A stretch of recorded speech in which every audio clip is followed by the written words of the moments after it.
Bom dia, queridos irmãos. Estamos iniciando mais uma Escola Bíblica Virtual. Estamos estudando Família, Projeto de Deus.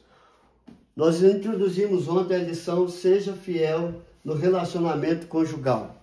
Hoje nós vamos ver detalhe por detalhe como ficar firmes contra a investida da infidelidade e permanecer fiel a Deus, como falamos ontem, e fiel ao nosso cônjuge e à nossa família.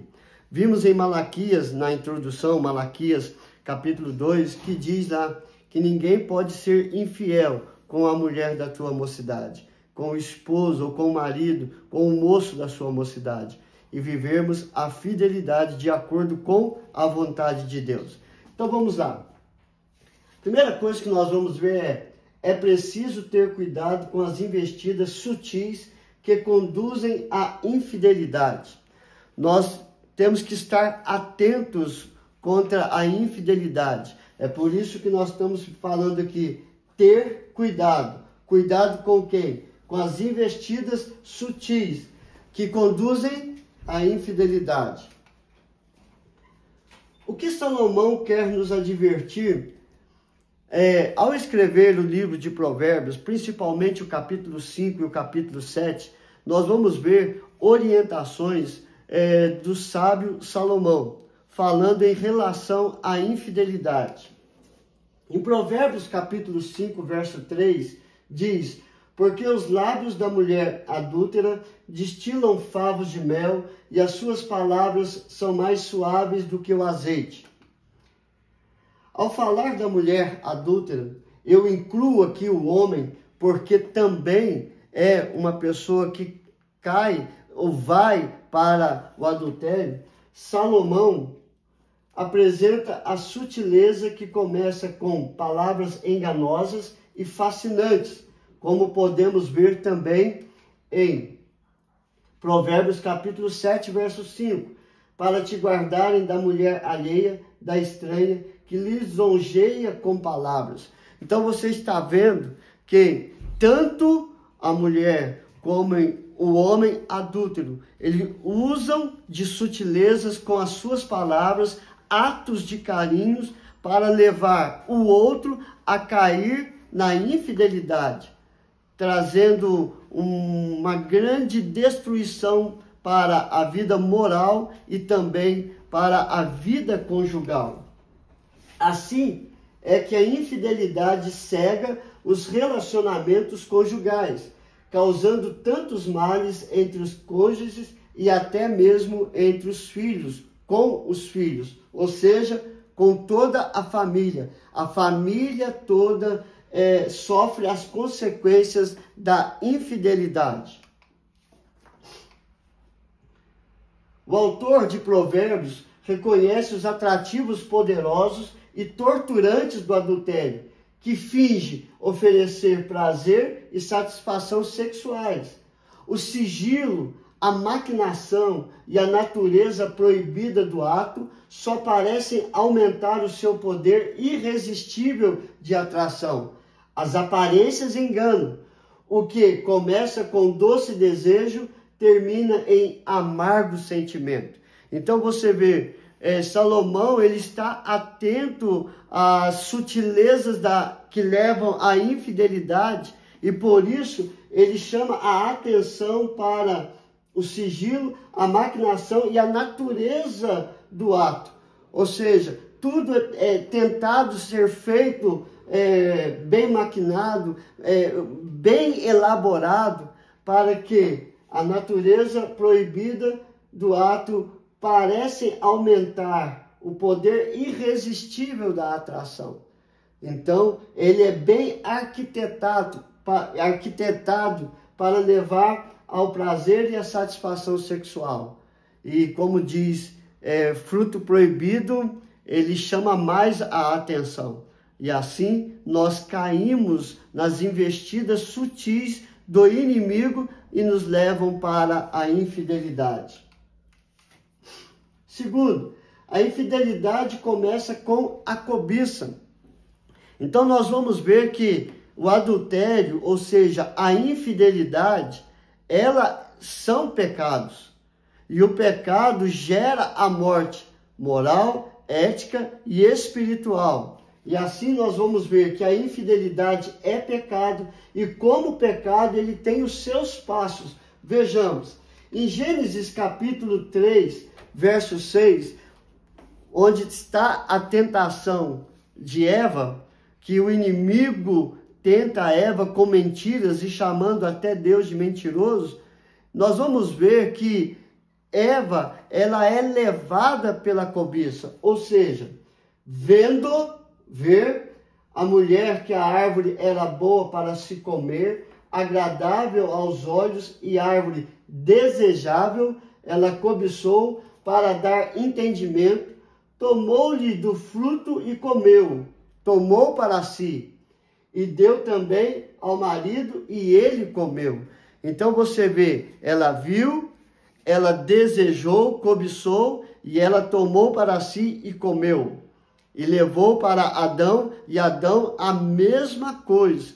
Ele viu, ele tomou para si, ele desejou, ele tomou para si e ele comeu. Mas há outro exemplo também. Em 2 Samuel, capítulo 11, verso 2 a 4, diz do pecado de Davi. Uma tarde, levantou-se Davi do seu leito e andava passeando no terraço da casa. Daí viu uma mulher que estava tomando banho. Ela muito formosa. Ele desejou, ele cobiçou. Davi mandou perguntar quem era. Disseram-lhe, é Betseba, filha de Eliã e mulher de Urias, o Eteu. Então ele sabia que ela era casada. Então enviou Davi mensageiros que a trouxessem. Ele tomou para si. E ela veio e ele se deitou com ela, tendo-se ela purificado da sua imundícia, voltou para a sua casa. Então você vê, ele viu, ele desejou, mandou buscá-la, tomou para si e deitou com ela. Ou seja, foi infiel com o seu esposo e foi infiel para com Deus. Então, Davi é outro exemplo da cobiça. Ele viu, ele desejou, ele cobiçou e se deitou com ela. E caiu em infidelidade com ela. E Tiago, capítulo 1, verso 14 e 15, vai mostrar para nós justamente isso. O caminho da infidelidade, o caminho do adultério, o caminho do pecado. Ao contrário, cada um é tentado pela sua própria cobiça, desejo, quando esta o atrai e seduz.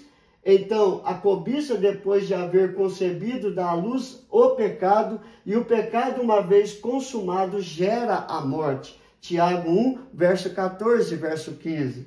Então, queridos, Deus, desde o Antigo Testamento, já havia dado o mandamento, não adulterarás, e também não cobiçarás. Êxodo capítulo 20, verso 14 e verso 17. Para mostrar que tanto o adultério quanto a cobiça são mandamentos de Deus e são pecados. Não adulterarás e não cobiçarás, porque isto gera morte, e a morte é a separação entre nós e Deus. E o adultério gera a morte do casamento, daquilo que Deus uniu, que somente só Deus pode separar. Onde se encontra as investidas à infidelidade? Em Provérbios capítulo 7, verso 12, ora estás na rua, ora nas praças, espreitando por todos os cantos.